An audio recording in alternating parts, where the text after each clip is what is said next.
nice to be amongst friends in a shared community. How are we doing? So the whatever reason your PowerPoint project is not returning on this computer. So what I'll do is if we'll just Okay, log. just don't leave. You get your Zoom people. Anyway, I'll just start. The My own interest in the environment really started with having a father who was a chemist who worked for the US EPA analyzing water samples. And you come on for Friday night dinner conversation, could be anything like, there's 700% greater incidence of bladder cancer in New Orleans than there are in the rest of the United States, and I have to figure out why. And so when I got to Israel, it seemed to make sense, having been raised by a fairly environmental father, to pursue a career in the environment. And I was very fortunate to do that. At a very young age, I started a public interest environmental law group, and basically we were in our late 20s and had degrees and sued anything that moved and polluted in the governments, whatever. But my foray into the regional aspects, about which we'll speak this evening, and whether or not in times of war we can still think about the environment as we should, as not having any borders, that really started right around the peace era in 1993 in Sfax, Tunisia. And at some point there may be a picture of Sfax that comes on here, but I'll just sort of tell you that what happened was it was the incipient stages of the so-called Oslo Accord.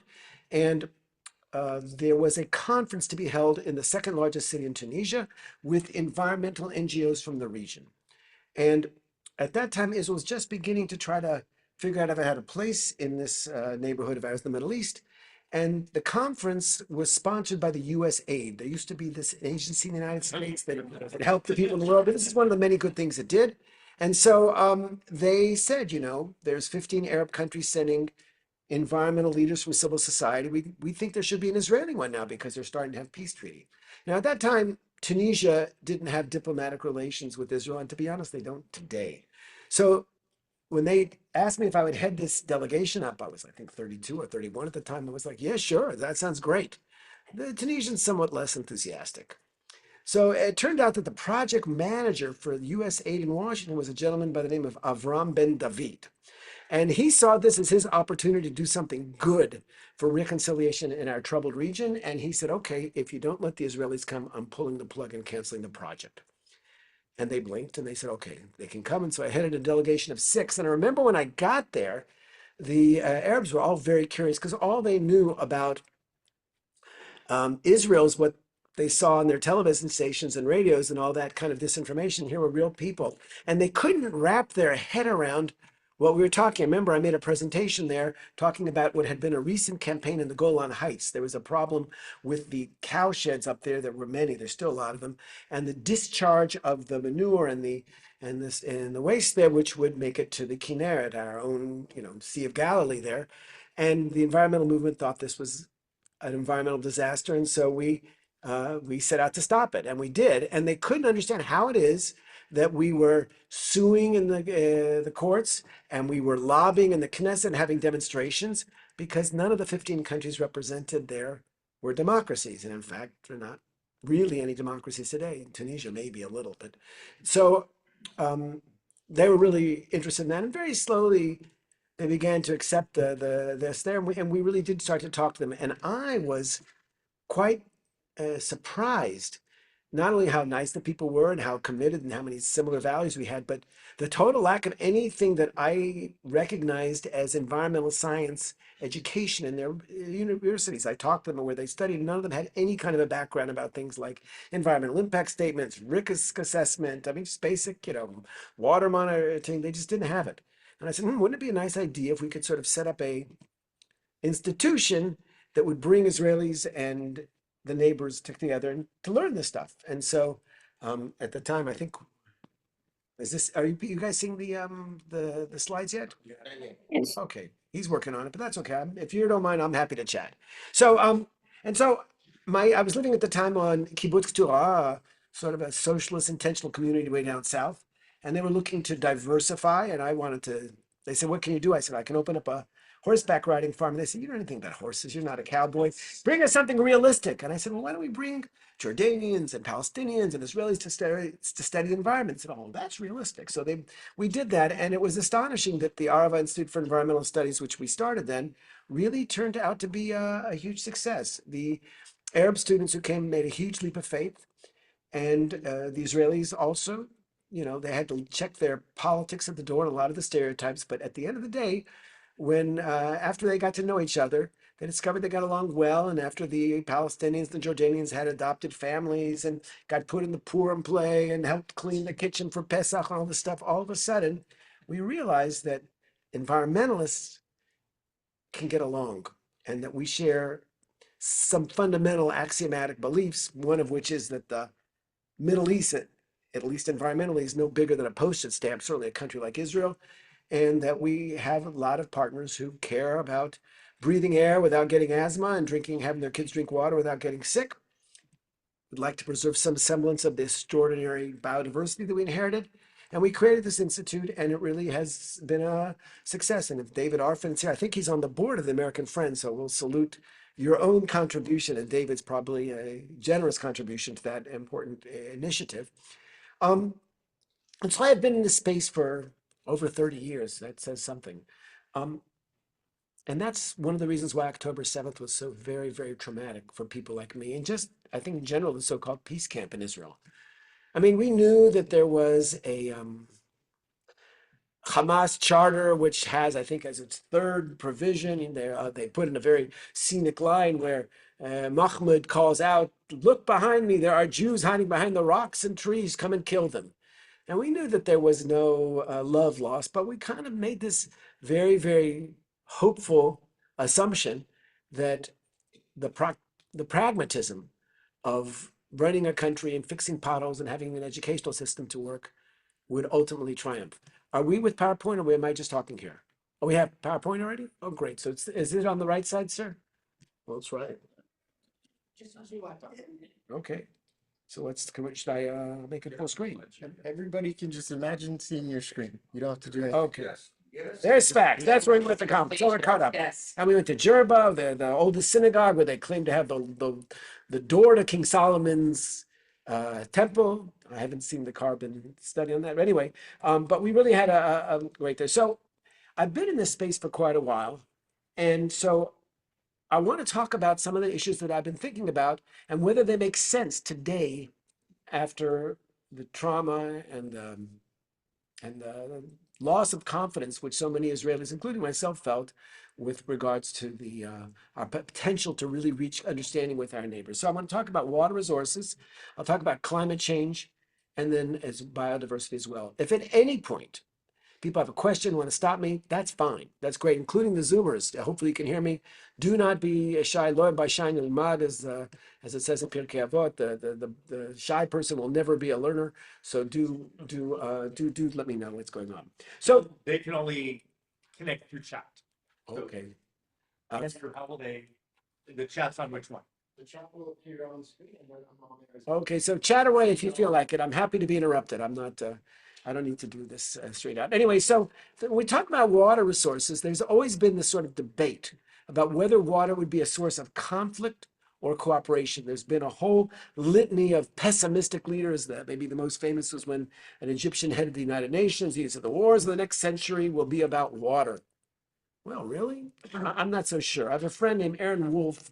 He's at Oregon State University, not too far from here in Cornwallis. And he, for his doctoral dissertation, actually at Hebrew University, mapped out 286 trans-boundary drainage basins, places where water crosses borders. And he asked that question, have people gone to war to fight over water historically? And the answer is pretty clear. No. Water conflicts don't end as a full-scale war. No, all those watersheds, he found one war that actually was recorded in the entire history, and that was about 4,500 years ago in the Fertile Crescent over. But basically, yes, water has been a source of tension. And we remember in our own region when the Syrians tried to divert the Jordan River, we bombed the bulldozers, but it took that was in 1966. It took another full year till that turned into the Six-Day War and everything. So there's that there. But at the same time, it doesn't change the fact that there remains a basic debate in natural resource management that I can't ignore as an academic, and I'll share with you. And that is the debate between the so-called cornucopians, the Prometheans, people who are technologically optimistic. Remember, Prometheus was the Greek god who shared fire and then had paid a terrible price with his liver and tied to the rock. But Zeus couldn't forgive him for sharing fire. But the notion that we can, humans, have these technological abilities and we can overcome this, and those kind of people see the issues as follows: that water is not finite, that it is a eminently solvable problem, and that if we could just get the technological fixes right and get our institutions in order, collaboration, that would be the rule. Okay, so there's that perspective. Okay, and on the other side of the spectrum is what I would call the neo-Malthusians. Okay, and just sort of full disclosure, I've spent a lot of time in the last decade being a advocate for zero population growth in Israel, and I'm a strong neo-Malthusian on many issues. But on this one, it is a question. The perspective says that, look, freshwater resources, wherever you go, it's getting worse. Okay, if you look around the world, demand continues to increasing geometrically because there's more people in the world. Israel now has 10 million people. We started with 1 million people. The world is 8 billion people. And so people have a water footprint. They need water.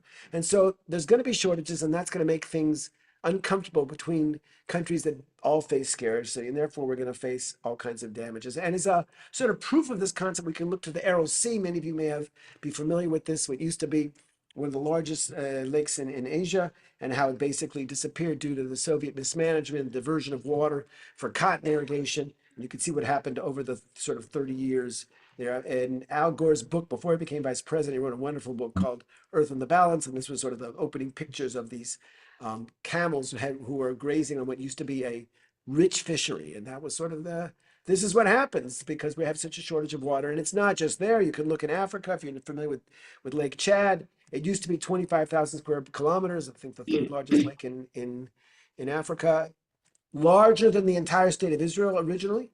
And today it's shrunk to a tenth of its size. You can see here the progression as well. And that's it. But you could say, well, wait a second. Don't give me examples from a failed state like the Soviet Union or, developing countries that are fighting over water. Give me a normal country. So let's talk about the United States.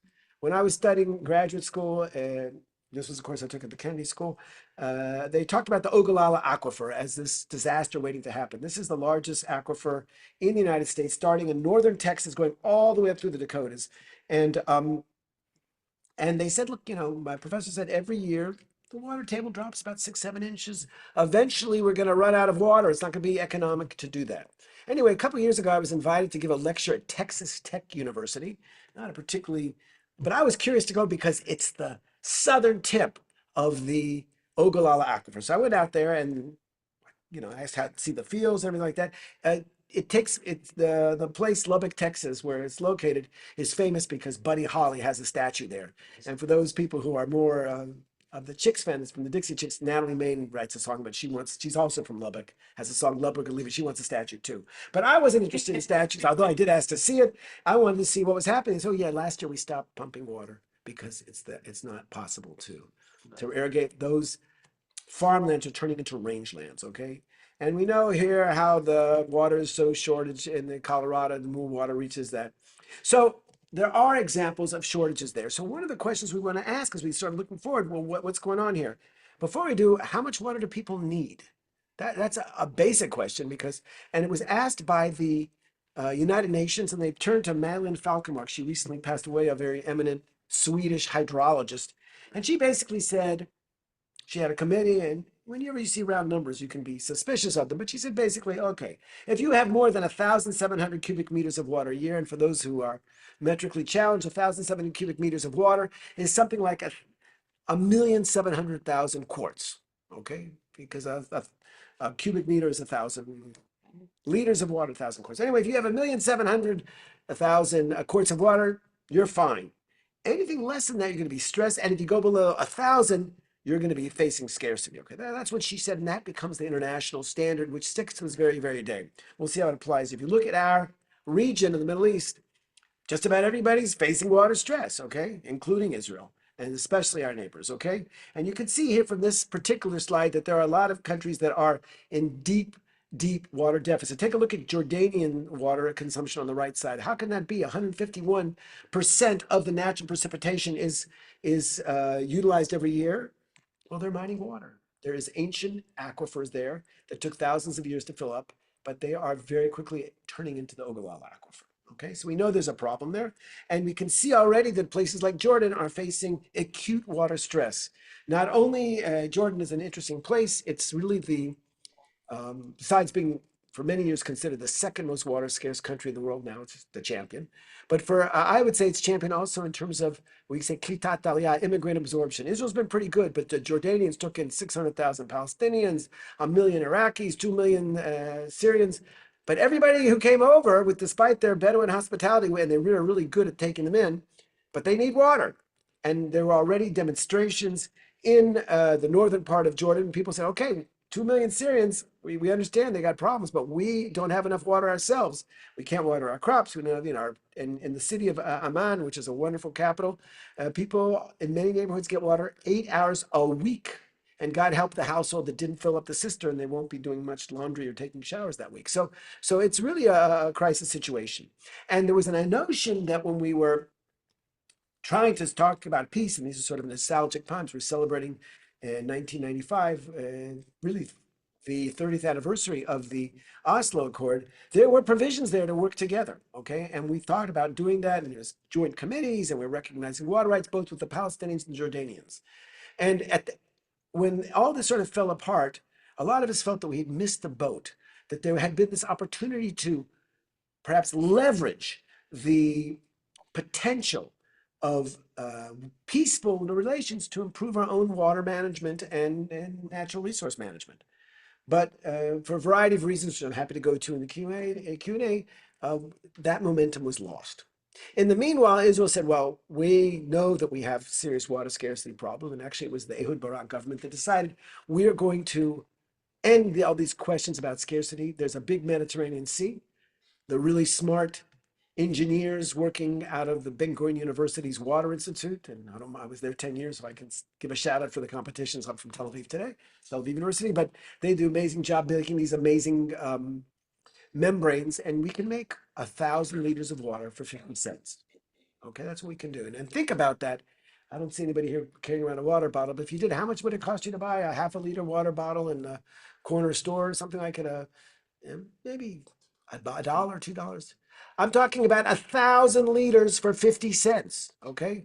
The whole argument with us and the Palestinians is over like 150, million cubic that you don't go to war over a $100 million resource. You compare that to fight of one jet or all of these. So basically, once Israel started taking water from the Mediterranean, pushing it through these ultra efficient membranes, which you can see on your screen, and producing pure H2O, all of a sudden everything changed. And Israel, which was previously thought to be a very, very water scarce country, all of a sudden nobody was worried about. We still said the prayer for rain after in Shemini Atzeret and stuff like that. But basically, we knew we were fine, even if rains didn't come, and they haven't come. As I'll tell you soon, this was the driest winter in Israeli history. Anyway, if any of you have insomnia problems, there's a bevy of articles that I've written about this, and if you wanted to go into it, you can find it in Google Scholar, whatever. But my point that I want to make here is take a look. Remember, she said, Malin Scott said 1,700 cubic meters per person, you're okay. Below 1,000, you're in trouble. And Israel already in 1980 was 444. Look at us today because our population is going so fast. Naturally, we only got about 250. And yet, how many of you guys have visited Israel? And a lot of you, I assume, have been there before. Certainly, the rabbi has. Well, did you ever have anxiety when you turned the tap of water was going to come out? No, it's just like being in Redwood City. So the point is that we have managed to overdo that, and that's because this desalination adventure that we went on seems to have been successful. Okay, so if we look at sort of the pros and cons of this, there is there was concern, as you can probably, if you may have heard down in San Diego, a bunch of very, very overzealous environmentalists opposed for 15 years a desalination plant, assuming that it would destroy the natural ecosystem of the Pacific Ocean. Not really. I mean, I always tell people why they're concerned, because when you desalinize water, 60% of it becomes pure H2O, and about 30 to 40% is brine, very heavy with salts. But those salts come from the ocean, but they also contain a small amount of what we call antiscalants, chemicals we put in so that the membranes won't clog. these antiscalants are not toxic. They have things like iron, calcium in them, whatever. But people are concerned about that. What we found actually in Israel, and we monitor very closely, is that when you discharge it a kilometer, 2 kilometers out in the sea, and the Mediterranean being a nutrient poor sea, these actually become fisheries because they give a little more nutrients to the sea. So I worry about a lot of things in the Mediterranean Sea. I worry about invasive species and oil spills. I don't really worry about a small amount of brine discharged 2 kilometers in with a 300-meter radius, and even there it seems to be positive influence. There is also concern about the siting. I'm sorry, I should have done that first, where desalination plants take up space, and we don't have that. We only have 200 kilometers of beach. This was a teeny country. But in fact, we've been very clever about where we put our desalination plants, so we managed to put them inland or embed them in existing infrastructure like in power plants. So we haven't lost a centimeter of beach space, so that's okay.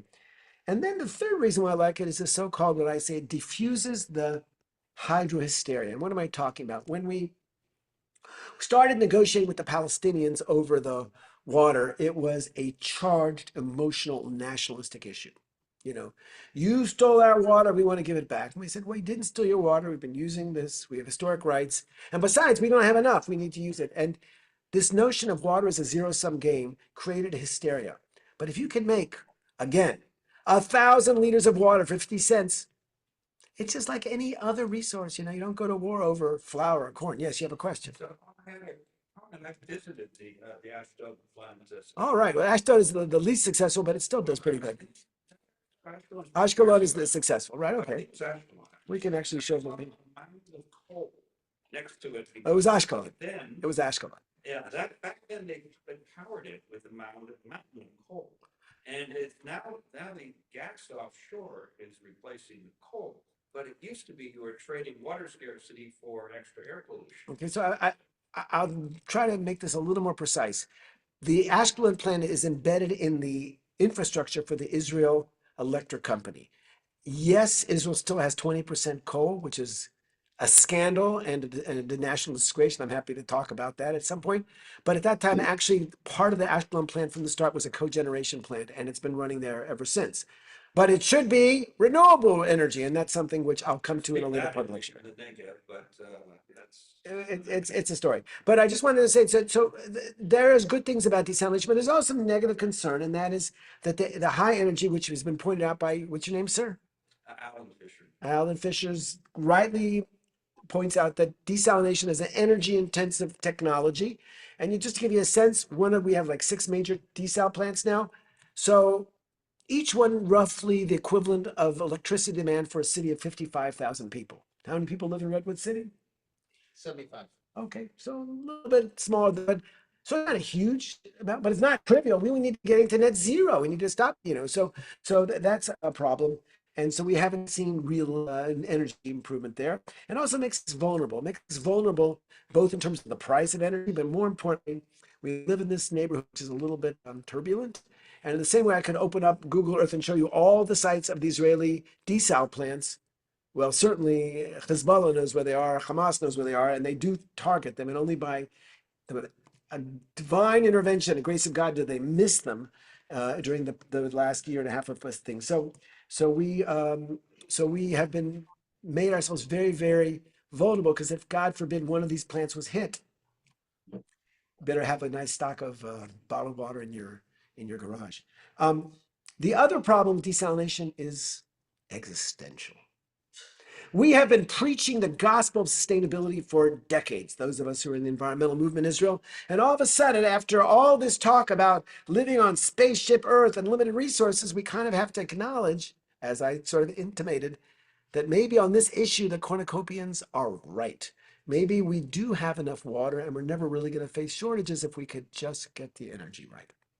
And this is something which is a problem, because I want to tell people, well, you shouldn't be throwing out so much trash, you'd be recycling. And on the other issues, it may be true, but on the water issue, it seems like the technological optimists have the winning hand. But we do have this energy issue, okay? Like in the worldwide, 2% of energy goes for water. In Israel, it's 4%. And that's because we bring water from the national water carrier. There's a lot of reasons why we use that. And desal plants now are one of the main reasons why. We need more water because a lot of our water resources are disappearing, like the Dead Sea, which is rapidly turning into our Aral Sea. And so now bringing it to sort of the topic about, can we start finding ways to back to the negotiating table, back to make agreements. The first real agreement to talk about how we could save the Dead Sea through cooperation was made in 2013 via the World Bank. And you see here on the far, on your far left, I think that is, you see the Israeli Minister of Regional Cooperation, Silvan Shalom, who has since resigned under the threat of sexual scandal, but at the time he was a powerful man. And then Shaddad Attili, who I'm actually friends with, on the right side, the Palestinian water minister, and then Hazem Nasser from Jordan. And they talked about things they could do to save the Dead Sea. I like that. And one of the things they want to do was to create a desal plant in Aqaba. Aqaba being the southernmost point, I think I have a map here. Yeah, the southernmost point in the Jordanian map. It's the only outlet that Jordan has to the sea. So the idea was, if we could make a giant desal plant, that wasn't that's one thing to do. Let's try to change that.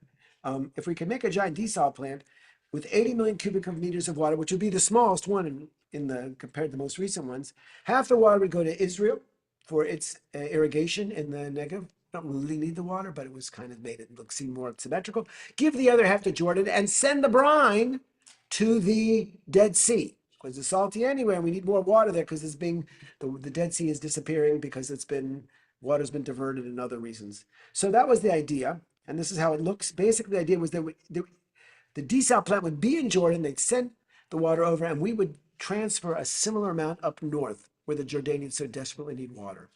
This was an agreement. This is a map that was in the Huffington Post back in the day. I actually wrote an op-ed explaining why it wasn't going to work, but that's another issue. Then other ideas. This was how we can bring water in the so-called Red Dead Canal. The first person to think about the fact that the Dead Sea is the lowest place in the world and there's a gradient there that we could use for energy was Theodor Herzl. Who knew? Renewable energy, not only a Jewish national visionary, also renewable energy. And he said, take the height differential between the Mediterranean Sea and the Dead Sea and turn it into a hydroelectric plant. It appears in that very bad novel, but fascinating historical thing called Old Neuland. He wrote a novel, and that was one of his visions there, that it would be. He didn't understand you had to bring the water up to Jerusalem before it could go down to the Dead Sea. But from the Red Sea, it's just a straight downhill. Gravity can do the job. So this notion became a serious thing. Then there was a plan. In fact, in 2002, I was actually in South Africa at the UN Sustainability Conference, and Shimon Peres was the foreign minister at the time who, unveiled it with his Jordanian colleague. But the price tag kept going up and up and up. So all of a sudden, when it was $6 or $7 billion, they couldn't find somebody to write the check. So it's a great idea. I think many environmentalists don't like the idea of taking water from the Red Sea and bringing it to the Dead Sea and desalinizing it and sending off to Amman, as you can see, because they're naturally cautious and believe in the law of unintended consequences. My argument could be is the Dead Sea is disappearing. There's nothing uncertain about that. It can't be on our watch that we let it go. Here's a possible solution. But right now, nobody's paying for it anyway. The other area where they thought we might do better is the Jordan River, which I intimated. The Jordan River, of course, is the only source of natural water to the Dead Sea. It was never that deep and wide and chilly and cold. That's a sort of a nice notion. But it was 1,000 billion cubic meters a year flowing when there was seasonal flooding. It could be pretty massive. But over the time, the national water carrier took water from the Kinneret, so there was no natural spillover. The Yarmouk River, which provided about a third of it, became completely dry when the Syrians basically diverted its resources. And the Jordan River became a very pitiful sewage conduit. And yet it's such an important place, certainly for Christian theology and the place where Jesus was baptized, and also for us. So there's a lot of talk about, this is sort of what it looks like now. It's a picture, very one. And yet, in 2022, soon after the advent of the government of change headed by Naftali Bennett, I had the privilege of being a member of Knesset, a member of the coalition. The cold relations between Israel and the Jordanians, which had really left all these visions, and I could talk more about the different ones we had of environmental cooperation, left them in a somewhat paralyzed state. They came alive again. And here's Tamar Zandberg shaking hands with her Jordanian counterpart. about agree to clean up the Jordan River. I'm going to make a shout out that Tamar Zandberg, who now works at Ben Gurion University as a head of climate center, is sleeping tonight at the Hotel Sheraton Palo Alto on El Camino, right here, 6 kilometers, 6 miles away. I know because I just took the Uber there. And she's going to be coming to this conference, which I'll talk about later, which begins essentially tomorrow, but the public part of it on Thursday and Friday. And it was amazing how quickly this kind of agreement could come through. And what was the MOU about? Treating the pollution that goes into it, because the sewage treatment on the Jordanian side is 20th century and it's delinquents, and creating special agricultural zone and making this an ecotourism, celebration. Why shouldn't we have a peace park there and have people come in and really take advantage for the Jordanians so that they could really develop their tourist industry as well? And this was signed at the UN Convention on Climate Change. It was very much a big achievement, I think, at the time. And the idea is to take the area between the Kinneret here and the Bezic stream down here and make this clean. Let's start with that, baby steps. I could talk about that as a things. And here's civil society, EcoPeace, another environmental organization I was involved in for 20 years, where they brought the mayors from the area. Said, we're not going to wait for the national governments to make peace. We want a clean Jordan now. And they've got the kids involved, Israelis and Jordanians, to work together. So we know these potential exist because we revere the same resources. Another area where we could probably be doing better is dealing with the leakages from municipal systems. One of the great ironies, tragedies, if you will, of the Middle East is that the scarcity of water in Arab countries and the Palestinian sector, as well as the Jordanians, is exacerbated, and that's putting it mildly, by the fact that 50 to 60% of the water leaks out of the pipes because nobody's replacing the infrastructure. It drove me crazy for years of the Palestinians who put so much money into compensating terrorist widows and not put money into cleaning up the sewage. It isn't Israeli. I thought that was outrageous. I still think it's outrageous. And Jordan, too, didn't have the money. The reason why Jordanians get so little water, one of the reasons is if you put the full water pressure on in Jordan, it would all, because the pipes haven't been changed since the British were there in the 1940s. So we need Israel, on the other hand, is the world champion in preventing leakage in municipal systems, because we find cities that go over the 10% leakage mark and we give generous grants. And, we have some good success as Palestinians. We don't have really good data, but I'm assuming that since very little money has been put into infrastructure in the West Bank, it's gotten just worse. Okay. So let's bring this up to speed in the water. What about the Gaza sewage treatment? One of the things about having a desal plant means, and particularly we have, Alon was your name, sir? Yeah, so the Alon went down to Ashkelon. Ashkelon is contiguous to Gaza. If Gaza doesn't treat its sewage and it flows into the sea, it's going to be knocking at the door of the reverse osmosis membranes of Ashkelon in minutes. And so there have been many cases where the Ashkelon plant had to close its doors and stop pumping because the water was too filled with raw sewage. And so we all celebrated in 2022 when Gaza opened up a real modern sewage treatment plant with the help of European government, 70% of the waste treated there. And it was like, oh, this is good for them because they don't have all the sanitation insults, and we have, it's there as well. So maybe this means that the Ashkelon closings are a thing of the past. But now since the war, it's not so clear. And an article I wrote last year with Galit Cohen, she had just stepped down as the Director General of the Ministry of Environmental Protection. And guess what? She's sleeping at the Sheraton Hotel tonight. I just came from her at the happy hour there. So we can meet all these people. These luminaries are here in our midst very now, these environmental people. Anyway, there's a lot of things that need to be done to reconstruct the Gaza area. I don't believe that any of us are going to want to buy penthouses in the Trump Tower there, but I do think we need to do something about the water in there. And just it should be clear, the groundwater in Gaza was a disaster in 1967 when Israel went there for the first time because the Egyptians had systematically overpumped it. And then when the Palestinians got control over their water resources when Israel left, it was anarchy. and all kinds of regulations which had limited the amount of pumping so we wouldn't have the drawdown, and the seawater intrusion went down. Yes, please. What's the condition of that Gaza sewage plant now? Dysfunctional. Dysfunctional. And that's because we're facing a cruel enemy that embeds itself in civilian infrastructure. And so that's better, at least, than in somebody's house, if you're going to have to do that. In any event, if you can look at this, but there's the amount of money it would take to restore the water system of Gaza is relatively trivial when you think about all the housing and the investments that are going to have to go into that. So to make my point here, and maybe I'll step up. I guess I have to be near the mic here, so I'll do it. I'll stay here. Look, the good news, and as an environmentalist, if you're not an optimist, well, there's no reason to get out of bed in the morning because the data are so discouraging. But the good news is October 7th, probably the worst day since the Holocaust in Jewish history, definitely the worst day for Palestinian national aspirations, for those people who believe in a second state. But on October 21st, the Arab League convened in Cairo, and few people paid attention.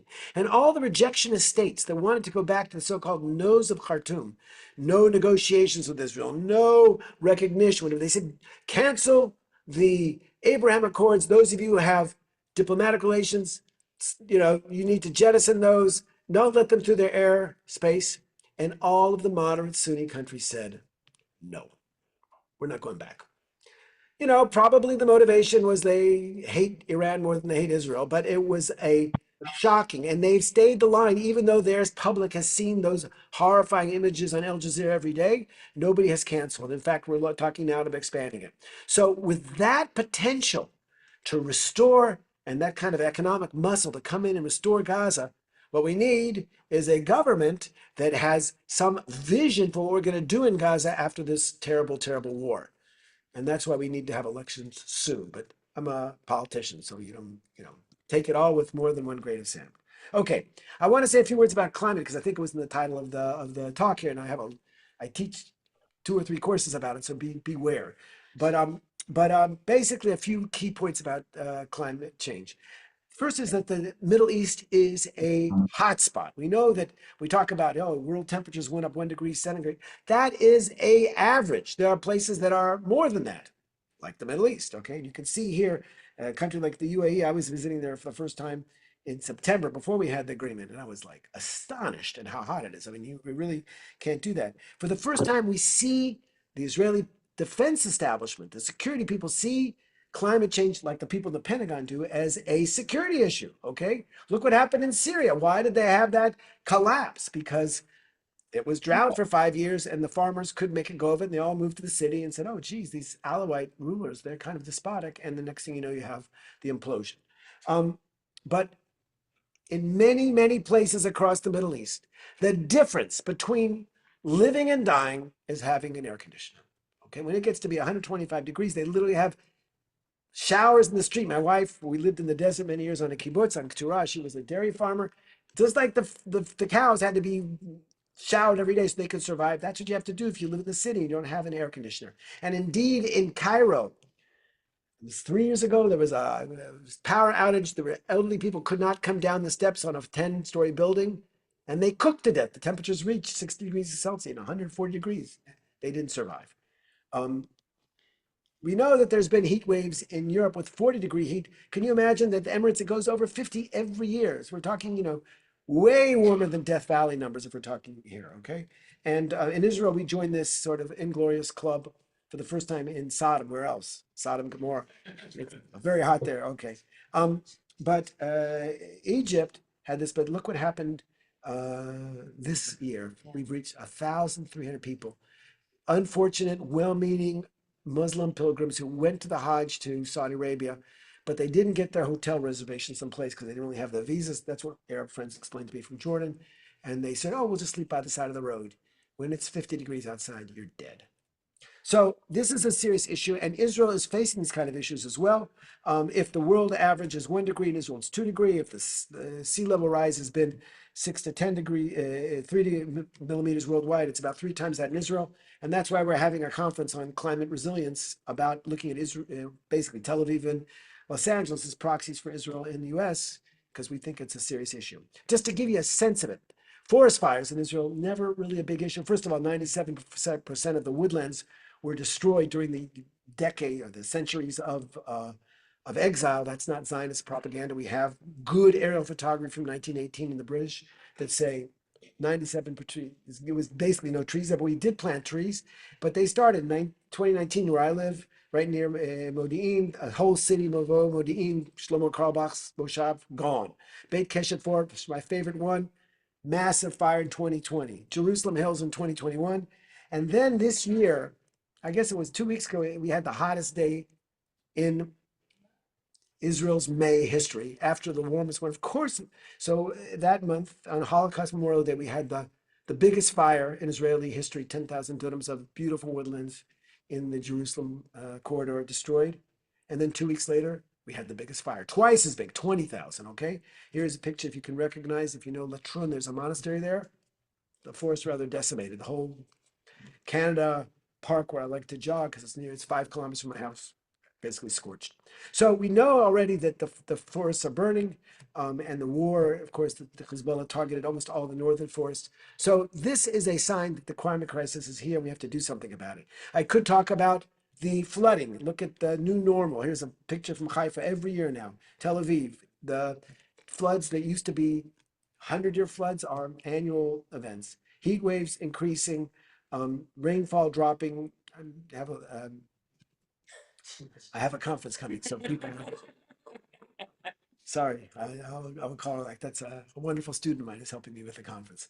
Anyway, what happened is if you look at Israel's natural water resources, you can see that for over the years we used to talk about 1,500,000 cubic meters coming, 1,509 million cubic meters a year. But these aren't the numbers anymore. These are the real numbers, and in fact, in recent years, even less so. So climate change is not the gloomy projection of Al Gore. It is a new reality and it's hitting Israel hard. You can see this year's record drought, the Jordan River's collapsing, the Kinneret's reaching lower levels, etc. So what can we do about it? We can do a lot. And we can do it on a regional level. Now, it's very hard for me as a politician from the blue and white party, Benny Gantz, if you know, centrist party, to say something nice about Likud politicians. But I'm going to do that because he deserves it. This is a picture of Yuval Steinitz. Dr. Steinitz is a professor, was a PhD in the history of science, but somehow or other he got his head turned around, became right wing, and became a Likud activist, and then minister of finance, and was minister of energy. And he's a evidence-driven man. And he said, first of all, when Trump pulled out of the Paris Accord, before Netanyahu could even think about it, he tweeted, "We are not leaving the Paris Accord. We are all in for climate change." And God bless him for that. But he also said, guys, the rainfall patterns are clear. And we have to do something about it. The Kinneret can no longer provide the water it has over the decades to the south and the Negev because the Kinneret is going to be short itself. Look at the rainfall patterns. We're going to change this and make a reverse national water carrier, which was originally Israel had a hydro-socialism. Took from the north, the Galilee had a lot of rain, sent it down the Negev. Now the north doesn't have water either. And so he created a new desal plant. He planned for it. And this is what it looks like where they were building it. And now we're taking desalinated water, filling up the Kinneret. And why is that good? A, it turns the Kinneret back into our national reservoir. And we already have the infrastructure with Jordan to share water, okay? So we can take water from the Mediterranean, send it to the room is in place, send it in to the Kinneret, and provide them with so much more water that they need. And that's really important. The implication is that if Jesus was to walk across the water today, it would be seawater, not natural water. But you know what? In a land as crowded as Israel with all of this human influence, it's there. So we not only have to adapt, we also have to start decarbonizing much more seriously, and we're not. And I could talk about that, but I see I've been talking quite a while, and I want to leave time for questions. So let's just leave it at that fact that Israel has a lot better, could do a lot better in terms of reducing its carbon footprint than it has. And we could do a lot more to help the Palestinians be autonomous and energy-wise, and that's something I worked on very hard as a Knesset member and had the full support of Benny Gantz at the time. He was the Minister of Defense, so he was responsible for the West Bank, and unfortunately, just the clock ran out on us. Anyway, I'm looking at it on my computer, and I feel like I should do the blessing over the Torah, but I just want to say one thing, and then I'll sort of wrap up. There is an amazing idea which was seemed like a crazy idea for 10 years. EcoPeace, this regional environmental organization, was talking about a water energy nexus. Israel doesn't have open spaces, and Jordan doesn't have water, but they got a lot of space. They're 3 times the size of Israel. It's all hyper arid desert. So why not create renewable solar energy plants in Jordan, send the clean energy to Israel, which doesn't have land, and send inexpensive water over to Jordan? That makes sense. And the idea was called Project Prosperity. You can see sort of a picture here of how it's supposed to look, and using that kind of thing. And here, once again, an agreement was signed, 2022. Here you can see this was our Minister of Regional Affairs at the time, an Arab politician from the Meretz Party, and the UAE sent its. This is from Jordan, the UAE. You can see John Kerry and the gazillionaires from Dubai overseeing this thing, because somebody had to write the check for the Jordanians, and the UAE was all in, and this was, and of course the whole project is on hold, but we could bring it back. And I have a lot to say about biodiversity, but I'll do that maybe in the Q&A, because if we worked with our neighbors, could create the ecological corridors that we so desperately need to preserve the unbelievable natural world that we are responsible for in the land of Israel. But I think I'll leave it at that for now. And if we can turn off the PowerPoint, then I'm happy to take questions. And we'll do one from the audience and one from the Zoom, so they won't feel like second-class citizens. But we'll start with our first one there. Please speak out loud so the Zoomers can hear you. I'll try and talk loud. I have a question about groundwater recharge. I've been to Israel a number of times, and in a county where I live just south of here, they have areas that are designated for recharging the aquifer. And I am wondering, does Israel have any such areas or that you're aware of?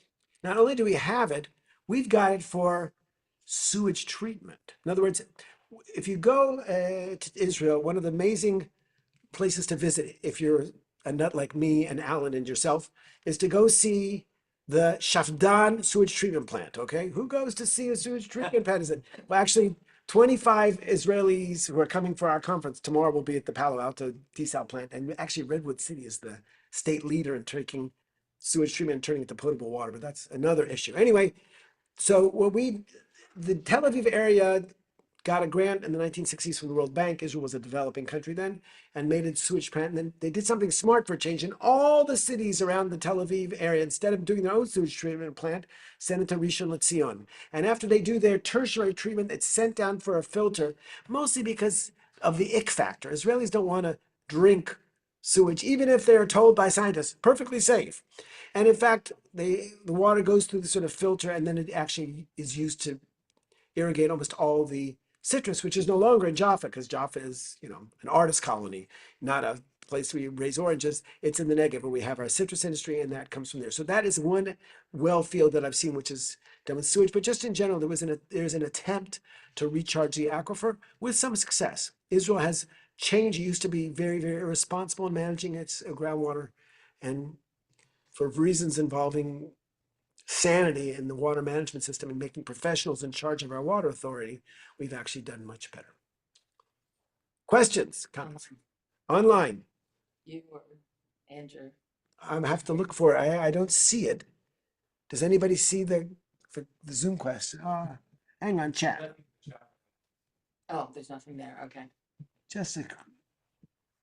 If anybody on Zoom wants to pose a question, I've got the chat open, so feel free. David, I'm shocked that you haven't asked already. Okay. Anybody would like to have any comments, questions on the wealth of environmental challenges we face in the region? Something that's not clear? Happy to expand. Yes, please, sir. Are there any grassroots efforts or any things that people at the individual level can do in Israel? Sounds like a lot of you describe relies on government, institutions, multiple countries, but a lot of people don't have that access. Is there something they can do to help better the situation? That's a really good question. For about 7 years, I was chair of Life and Environment, an umbrella group for the environmental NGOs in Israel. And I always used to say, 2 Jews, 3 synagogues, 4 environmental organizations. Because In Israel, it's the startup nation. Oh, I have a good idea. I think I'll hang up a shingle and call it an NGO. And we've got more than you can shake a stick at. And I used to say, trying to get these guys to work together, it's like herding flies. Like they're, because environmentalists are a little bit nutty, but they're wonderful people and they come from the best of places. But yes, there's a huge civil society, and it's growing. I think when I took the umbrella organization, there were 20 environmental groups. I finished at 80. Now it's like 140. And they are active and vocal and highly specialized. Sometimes they're just local organizations, but there's organizations that deal with wood burning stoves and trying to deal with that, or somebody who's interested only in transportation and sustainable transport. I founded yet another organization called Safuf, which deals with overpopulation. We had a meeting this morning on Zoom. That's why I got up at 5 and I'm so wide awake now. And so really, Israel is a wonderful area. There's a couple of reasons, and I'm going to make a shout out here about that. One of the reasons why it pays to be an Israeli environmentalist is because we have an extraordinary legal system with an activist Supreme Court, which empowers people. And when we were having all these protests, we're still having them to stop this insane attack on our. I was asked once a couple of times to give speeches at these Saturday night demonstrations, and I had 10,000 people shouting.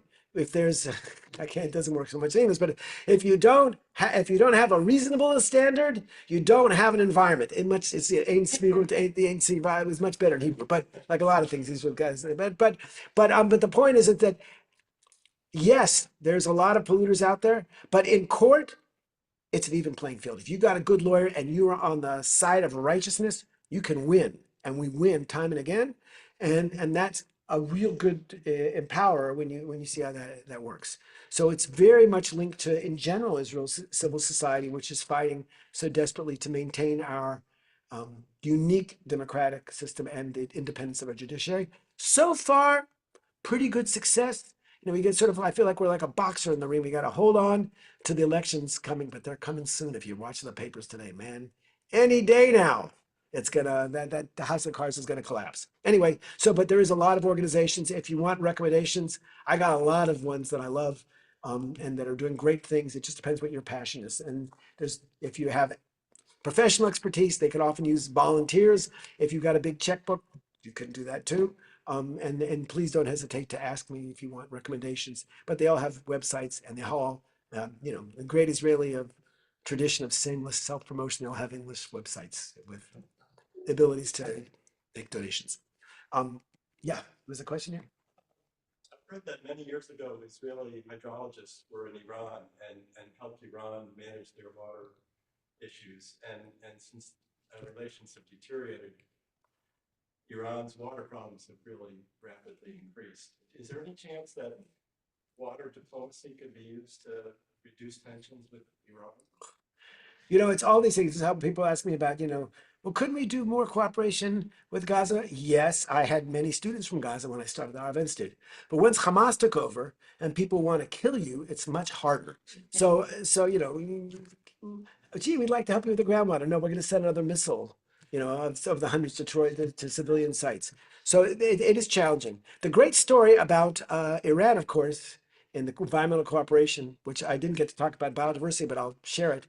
There was, in the early days of Israel, when its nature reserves were being established, there was a crazy general who became the first head of the nature reserve authority. His name was Avram Yaffe. He was a man with a huge appetite for food, for women, didn't matter. But he had this notion that it's crazy. They were always in defense. I'm a military man. He's been a general, the hero of the Sinai campaign. We need to be on the attack. And how do you get the attack? Let's repatriate. Open the Bible and you can see it was teeming with animals. And where are they? Where are the lions of Judah? Where are all these animals? So he created a project called the Chaybar, which has a center in the south and across from Kibbutz Yotfata, or a little south of it, and in the Carmel Mountains. And he tries to, the first ones was I think I even have a slide of that. I'll share that slide. Here, the wild asses was the first one to do the. So Isaiah, the called Praim, was big on wild asses. You can read it if you want to go through that. But basically, one of the first animals, the very first one to be released, was released in the Mitzpeh Ramon Machtesh, or its crater. Anybody here ever been to Mitzpeh Ramon before? Lots of people. So it's like a really cool, funky town. You spend a day there, it's great. Second day, okay. Third day, kind of looking around at something to do. So that's how it was with these Praim. They had a good time. Release them in the Machtesh. It's great. and they looked over yonder and they saw the sand dunes of Jordan. They said, let's go there. There were no fences at the time. And they wandered over to Jordan, and they all had transmitters, and they got shot by the Bedouins who were hunters. But that was before we had relations with them. And now we can call up the World Society for Conservation of Nature and say, hey, there's some wild asses coming your way, make sure they're protected. So there's stuff we could do. So that was the first project of the Chayban. And I told you I was going to tell you a story about Iran, so I'm getting back to it now. So one of the animals you can find in the Bible is a yachmo, okay, which is a deer. Okay, it's a fallow deer. Yachmo. It's kosher. In fact, I went to Gordon Tucker is my great American conservative rabbi. He was head of JTS seminary, and I said to him, I'm going on sabbatical New Zealand. You got to give me a heter to eat deer there, but they don't kill them kosher. But he said, Alon, we have ways of killing yachim kosher. So anyway, they wanted to return the fallow deer, but we haven't seen them in Israel since the Crusaders. Okay, we have reports, and since that time they were headed out. But there was a small herd in Iran, and you got to believe in God when this kind of thing happens. That the ranger responsible for that nature reserve was Jewish. How many nice Jewish boys in Iran become nature reserve? We had one. And so he quietly worked it out. And the Shah was there to fly over about 7 Yachmorim to Israel. And the very last El Al flight to leave Tehran airport before, Ayatollah Khomeini made things crazy, didn't have any seats in it. Just had Yachmorim in it, okay? And swear, God, if you go to Israel now, they're kind of shy animals. I had a very exciting, when I was in the Knesset, I remember I got up one morning at 5, and I went up north near the Lebanese border, and I was sort of waiting for the people to get up, and then I was in a nature reserve, and a Yachmor wandered across the road. I was like, thank you. I saw Praim just recently. I can tell you about that story. It's another story. But these animals are come back, okay? And thanks to that, and the Iranian ranger eventually moved to Israel. I interviewed him for my first book. I think he's not with us anymore. But so, yes, we had at one point good relations with Iran. God willing, the day will come and we'll help them with their hydrology again. How do they taste? I've never had. Gordon Tucker wouldn't give me a heter. You ask your rabbi, he says, no, it's no. Okay. You might have a message. Okay, we have some name things. I don't see any chat up here. Is anybody? How might the Gaza envelope be rebuilt for sustainability? What about Gaza? That's David. Hey, David. Thank you for going the distance with me tonight. And he's probably on the East Coast, so this is really late for him. This is like, past 11. Anyway, so there has been a new government agency charged with rebuilding the settlements that were so horribly decimated and destroyed. And there was this notion of, to coin a phrase, build back better. And so there is saying Israel has not yet done anything in terms of microgrids. And if you want to know something about microgrids, it's really important. But get Arfin to teach you, because he knows 10 times more than me about that kind of stuff. But they have a microgrid is that you don't necessarily rely on a centralized grid, and you can use renewable energy and use batteries, and it's a much better resilience strategy. If Pacific Palisades had a microgrid, maybe everything would be different. Anyway, so there is an attempt to try to do that. I think that the woman who is in charge of this, her name is Dorit Bennett, and for many years was in charge of renewable energy in the Arava. You may have actually met her, David, and she's remarkable. And she was the environmental advisor to that agency, and I think she resigned with a little bit of frustration because, like a lot of things, there was a lot of talking the talk and very little walking the walk. But there is a notion that we aren't going to return this.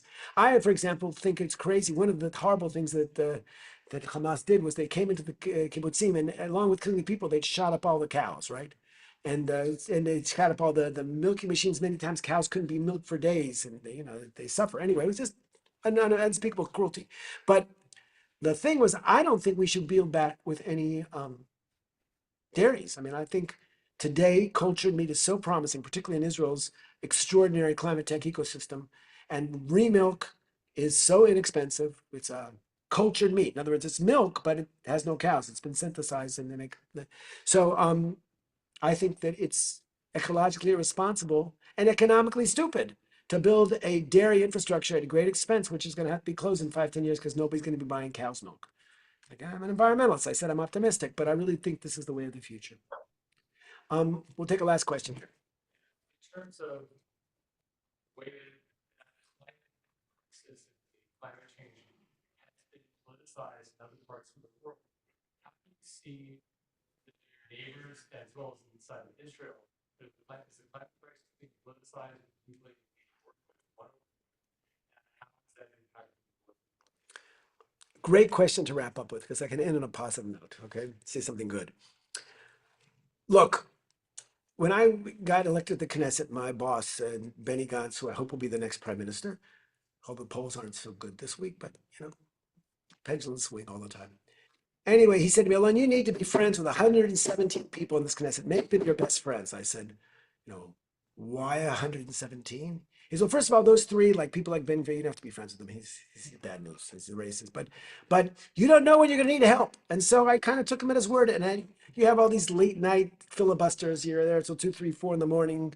And I would sort of became friendly with all these right-wing opposition people who, when you actually talk to them and they're not, spouting out on Facebook and tweeting, whatever it's going to be, actually you can talk to them. And on the environment, thank heavens, we have not suffered the polarization, the lunacy what's happening in the United States. When I was in graduate school, I came back from Israel, I'd been in the Army, I went to graduate school in the States, I worked at US EPA. It was a Republican administration, Lee Thomas was the administrator, and it was fine. He was zealous in favor of the environment. So this whole very, very unfortunate division doesn't exist in Israel.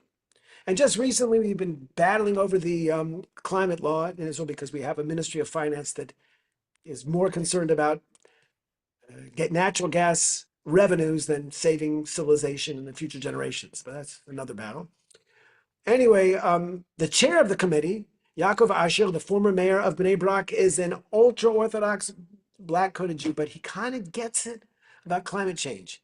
And I brought him a list of 10 things. He's trying, He knows that the most vulnerable populations are his people, and they have to wear all those heavy black coats. They're going to be the most suffering in the summertime. So I really don't think that we have the same pathology, because at the end of the day, and we can go back to the wonderful opening that you have. I mean, Judaism and environmentalism, it's synonymous, right? And it was here to talking about war. I mean, they just open the book of Bereshit, and you can start with, the Garden of Eden, La'avdo v'shamru, to work it, but to preserve it, and then look at the Tower of Babel as a fable to stop crazy technology going awry, and then Noah's Ark, of course, worldwide is the metaphor, and Abraham, and I mean, this goes on and on until we get to Bal Tashchit, which is the core of the Jewish environmental ethic, which is you don't destroy things wastefully. Okay, so I think that's something we all share. And one of the things when I was talking to Yaakov Asher and trying to get him online to create special tax breaks for poor communities, I said, look, if you convert the coal-fired plants and the natural gas plants to solar, just think how many people on Shabbat won't have to work because solar doesn't need people to work on Shabbat. You'll be saving them that mitzvah. That's one way to make the case. So I think that we have partners, and it is our solemn responsibility as environmentalists, no matter what your political persuasion is, never to let political ideology get in the way of environmental cooperation. My best colleague there was a woman named Gila Gamliel. She was from a Likud member. She was been the Minister of Environment, and I didn't know her beforehand, but boy, she was terrific. And boy, she could give better speeches than me for the environment. And we need to hold on to that because that's something we need as we find ways to bring our people together. The environment is one wonderful way to do that. So before wrapping up, two things. First of all, if anybody happens to be driving south in the direction of Menlo Park or Palo Alto, I need a ride because the person who's supposed to give me a car, oh, great. So if I can hitch it, thank you very much. We'll carpool and save the emissions. And the second thing is, I mean, first of all, our environmental problems are way too serious to leave this as a spectator sport. Yeah. We need players. And I'm just the fact that the rabbis here were willing to have me come and make this issue something central in your lives. I already mentioned the city of Redwood City, world leader in sewage treatment, but I also want to mention that if you have a few hours of spare time on Thursday and Friday, check it out. Climate Resilience Stanford Conference. You can see there, I mean, a dream team. 25 of Israel's leading environmentalists coming here to talk. I mean, for me, it was all about climate resilience. It was also about normalizing Israel and Israeli campuses and giving our, we've done a lot of dumb things. We've done some good things too, and we can share that. So you're all welcome. It's free. See, on Sanford's dime, and there's kosher meals if you want. If you want, it's too late to register, but come and feel free to do that. The keynote speaker of Thursday night is Stephen Shu, the Nobel Prize winner for physics and former minister, director, secretary of energy, brilliant man, and really top Israeli environmentalist. If you ever heard of the Promise podcast, anybody hear about that? Okay. There's a lot of really interesting things happening there. So I invite you to be part of that and bring this commitment that brought you out in the middle of the night and kept David Arfin up till 11:30 in New York City. Bring that passion to your synagogue. And there's no reason why, in the same way that Jews led the way in the civil rights movement in our attempt to preserve our climate, we can't be leaders as well. Give us 3 things we should do. As a synagogue? We have solar panels. Okay, first thing, if you serve meat in this synagogue, not a good idea. And I know it's an uncomfortable thing, but What about that deer? yeah, that was long before. That was a question asked me 20 years ago, and I wouldn't ask it today. And that was but there's no question that one of the easiest ways to reduce your footprint is if cows were a country, they'd be the 3rd largest emitter of greenhouse emissions in the world. Okay, just to give us a sense, so you can be part of the problem or part of the solution. Chickens, on the other hand, less carbon footprint than salmon. Did you know that? So before you give bagels, cream cheese, and lots, you can have bagels and chicken salad. Okay. So no, think about the diet. Think about the kind. I've always said that I look to, as a conservative rabbi, you should talk about eco-kosher and what God really expects us to make our food holy. So that's the first thing. Do you guys have solar panels on the roof? I did was rushing in. Okay, Yeah. you're already there. Do you have storage? So you have Arfin here as your best consultant. He's the storage guru, and he'll tell you how to do it, make money, and you can, reduce the members' dues and reduce your carbon footprint all at the same time, and contribute to the grid. And there's really, it's amazing how much the prices have come down, and that at least until the tariffs. You may have to wait 3 years, but eventually you'll be able to do it. I would also suggest. I don't know how much cycling, I assume, is an obsession here, just like it is, Yeah. So, I mean, do you have, like, when somebody bikes to the synagogue, whatever is easy to take a shower? I mean, is this something that we can encourage? It's a really important thing. I'll tell you an interesting story. When I was a young environmental advocate, I used to fly up from the Arava to Tel Aviv and think about my carbon footprint in retrospect, but it wasn't a jet plane. It was a little small plane. And one day I got in the plane back to Tel Aviv and I looked across the aisle flight down to Latin, and it was David Lau at the time Mayor Lau, was the chief rabbi of Israel. And I said, an opportunity. So I said to him, Rabbi Lau, can I ask you some questions? And he said, Shal, not for sure, my son, why not? So I said, first I asked him when I was on the tradition committee of the kibbutz about if our silverware gets mixed up, can we bury the silverware? I was just thinking, right? I said, but really what I know is, why can't I ride a bicycle on Shabbat? If we have on the kibbutz a fence, it's an arrow of, what's wrong? He said, who says you can't ride a bicycle on Shabbat? Really? He said, look, that's not the right question. I think people say to me, I can't swim on Shabbat if I leave the towels at home.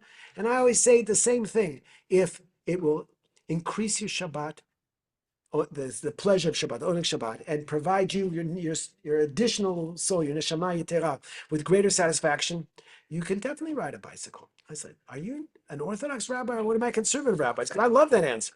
So I've got a heter from the chief rabbi of Israel. I don't need it. I could have got it from your local rabbis. But I think making a bicycle culture is a big part of what you can do here as well. Thank you so much for coming out. I'm very grateful.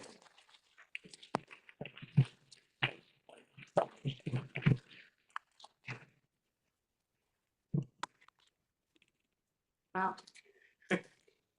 Wow. That was, shall we say, the last in our series, but definitely not least. It was amazing. Thank you so much. And thank you for everyone who's come out. And yes, by the way, I think I forgot to mention Garden of Eden. That was where God first started planting. It's been a long day. In any event, thanks for pointing that out. And thank you all for coming out, not only tonight, but for the other parts of our series. I think it's been very worthwhile. I hope you agree. Yes. Let's see what. Um, so next on the agenda, really, I mean, there are a number of things coming up. We have a Rosh Chodesh celebration tomorrow night, I believe, for the Rosh Chodesh Women's Celebration. We have an amazing Shabbat, including study and stroll with Rabbi Greg on among all of our other offerings, and of course, Erev Shavuot Sunday night, our annual very fantastic and long night of learning together. And it'll be right here in this chapel, but you won't recognize the room because Batya and crew are going to make this place feel very, very different. And it's an experience. And we have lots of amazing presenters. And we hope that you'll all join us starting at 7 and going till as long as you can hold out with coffee and cheesecake. All right. Thank you all very much. Thanks, Rana. Okay. By the way, if you have not met Sarah Cohen, Sarah is our new interim executive director, newly appointed. So welcome, Sarah. All right, man, you got to sign my book. Oh, wow. I thought it was another in this book. Some of us. Enjoy the ride. Yeah, thank you. What was I supposed to say?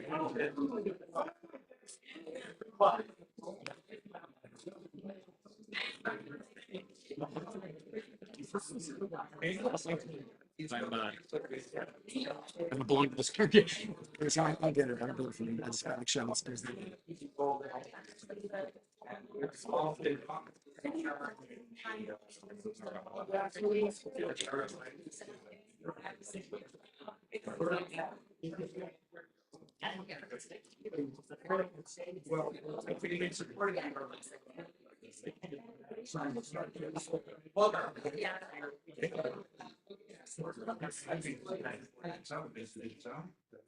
Are you finding it?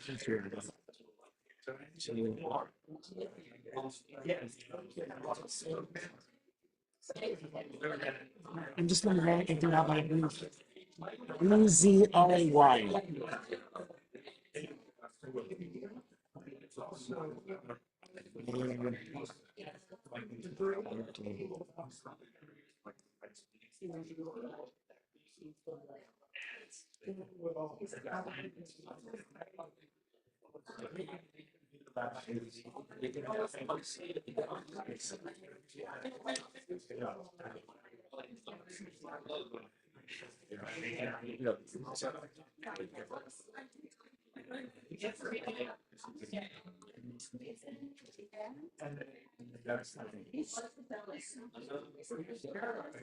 It's so funny. When you ask the question, I'm like, I have been voice. How did you slip in? I totally would skip. Yeah. You're like, yes, they are. I know what you're talking about. No. Well, we also have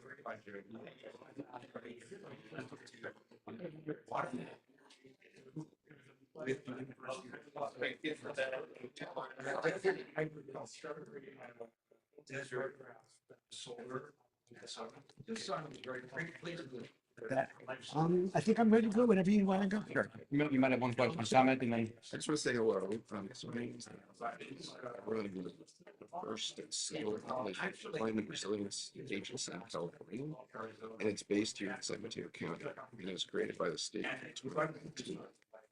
You want to talk at our conference? Is it too late to each other program? I don't know what agenda is, but you would card. Just no one. It's very similar. It's really no top. I stay for 7 months. Because why are you Somebody got me. I just wanted to let you know that we're out there, and we're in, this is in San Mateo County. Yeah. So after Yeah. how long are you at Stanford? I finished. I'm basically saying I'm done teaching for this school. If I pass the audition, it's a big contest. I'm not going to see where I'll be distracted. Okay, it's friendship. That's very well. She was some guy. It was fantastic. So Yeah, very, yeah. She's a vegetarian. A vegetarian. for 2 years. She's gonna become a rabbinical student. Wow, we're always in Kansas. She That's amazing. That's my pre-PhD questions. So do you know the All right, did you write me? Center for Yes, he's on. I recently announced Veg and some other kind of media group, and they put up something. They put up this like big policy statement and like paragraphs with this more details. And anyway, I don't know how much they've done yet. It's a recent. Yeah, Senator for Jewish Food Ethics. And then Brandon, do you know somebody named Adam Waddell? Yeah, it's not funny. Okay, it's super random, but I was just in Israel and on fourth picture for people like 27 to 32 who missed their shot, and he gave this lecture on like basically water in the peace process, which is fascinating. This is a good example. He's not like an academic; he's more of like a this is really fascinating. Like he was saying how like the ties with Jordan in part are like stable because of that water kind of. You know, this marriage Adam Waddell. I'll look for him. Thank A lot you. of us. You great Good luck in your business study. Thank you so much. You need good balance. That's And look at that as a more. How the Sheraton? thanks. That's what I think. Okay. Hey, look, we're still on Zoom. Yeah. I'm gonna stop. Thank you so much.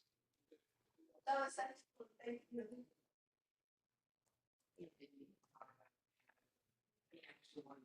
Over here. Israel saying they were screwing up the environment.